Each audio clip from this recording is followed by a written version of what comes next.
Hey, hi, nice to meet you. Can I grab your nut? It's like really hard. But really hard? It's not because I want to, because I feel like she would. Ryan Reynolds has a rage. Following Blake Lively's eventual cancellation by the film industry for intimidating her co-star, this is the most tumultuous of her scandals, revealed her in the most detrimental manner. Blake Lively was spotted this weekend in her happy place, which apparently is also when she grabs her co-stars without permission. And when you really went for it, too. That's always awkward. And you're like, hey, hi, nice to meet you. Can I grab your nut? She's not there, pulling people here without their permission and then changing the story such that she's the there is no shame in one being traumatized. Between the nut grab and the literal product placement of her husband's cheat on this thing, it's all so ridiculous. Would you like to go back to 2018? Discuss hypocrisy. Let's discuss the initial genital grasp that inexplicably a wave of praise rather than a legal action.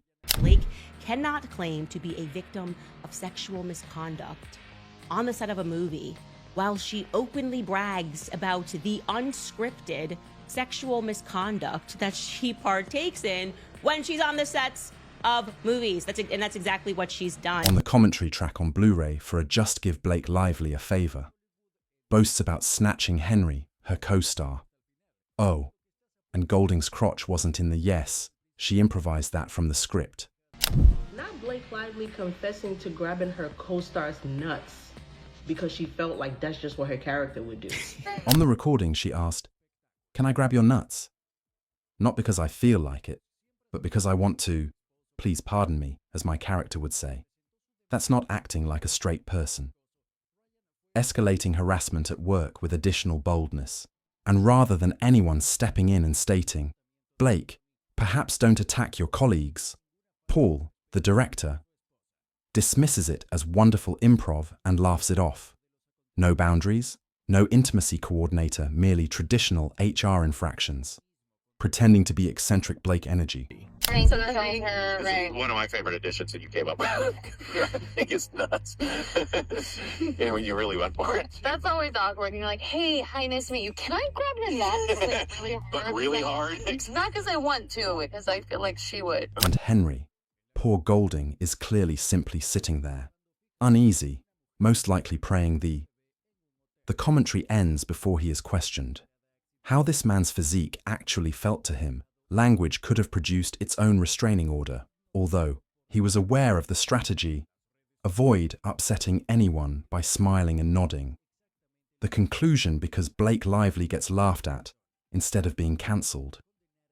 Without the double standard, screaming.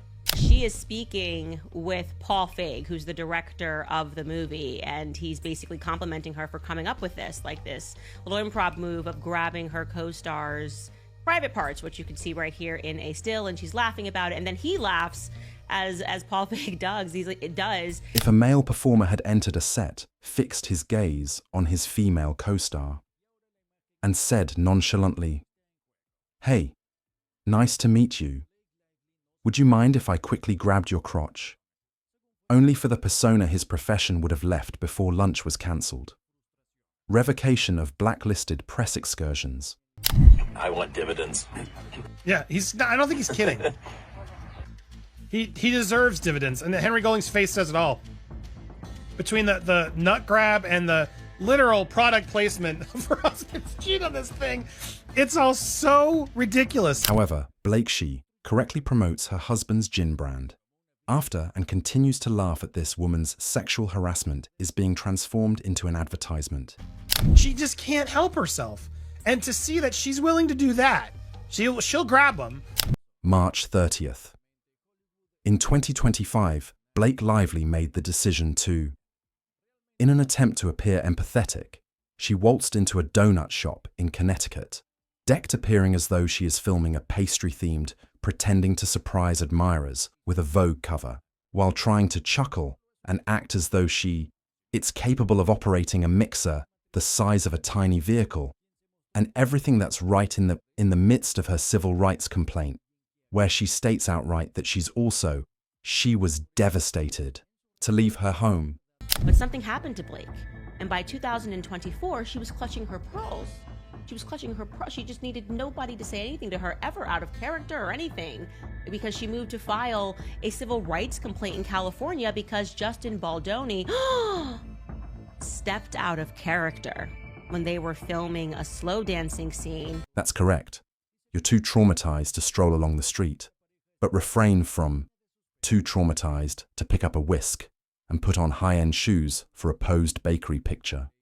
The legal team of Op Blake, with all the gravity of a war crime trial, placed in writing that she is unable to leave her bed. She suffers from nervousness on some days.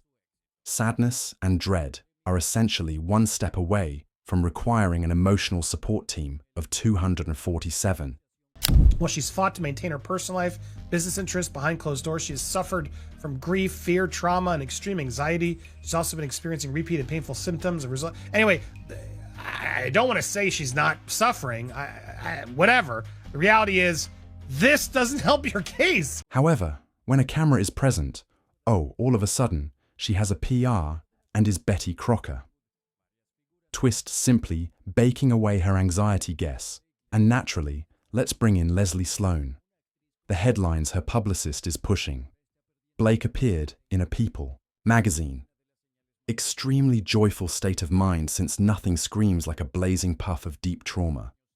Bits and glaze made with cinnamon.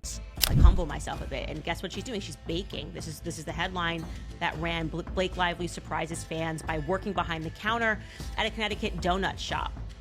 And it says that she was in a really happy mood. The source told People that. The source, by the way, is her PR team. It's Leslie Sloan, if you wanted to know. And just in case somebody was doubting her sincerity, she pulled Robin Lively, her sister, into the backdrop of these staged images, such as "She's very grounded. You guys look amazing. What do you think of having a sister in your family?" Using a photobomb as a publicity tactic makes you relatable. It's also good PR because she's with her family while she's doing this. In the background of these photos, you can see, I always tell you this, that's the actual talented sister. Like, let's not forget, Robin Lively slayed the day when I was growing up. Apologies, Blake. Nobody is fooled by you, especially not when you appear to be trying out for a brand new Food Network program named Candace Owens, Baking Through My Lawsuit. This woman is just amazing. She's out here experimenting and making money off of trauma. Variations of herself, such as those on One Day, America's next biggest victim, will be "I'm too damaged to be useful." And the next, "Observe me as I bake with my brilliant food companions." Food is probably the most central part of my life, Lively previously told Vogue. Food and family, but those are completely intertwined because food was so important to me growing up, since my mom is an amazing cook. Blake, which is it? Since it's visible from where we're seated, you seem to be merely swinging. No matter which way the wind blows, as long as there's adequate lighting and prepared a press release, and let's not disregard the product placement. Due to, she told a story about groping, of course. Someone to sneak into an aviation promotion gin. Is that Aviation American gin again? Wow. Shameless. Truly shameless. Truly shameless. Oh my God. That is, if we intend to violate boundaries, you might as well make money out of it. Yes, that is quite on brand. Nearly hurts.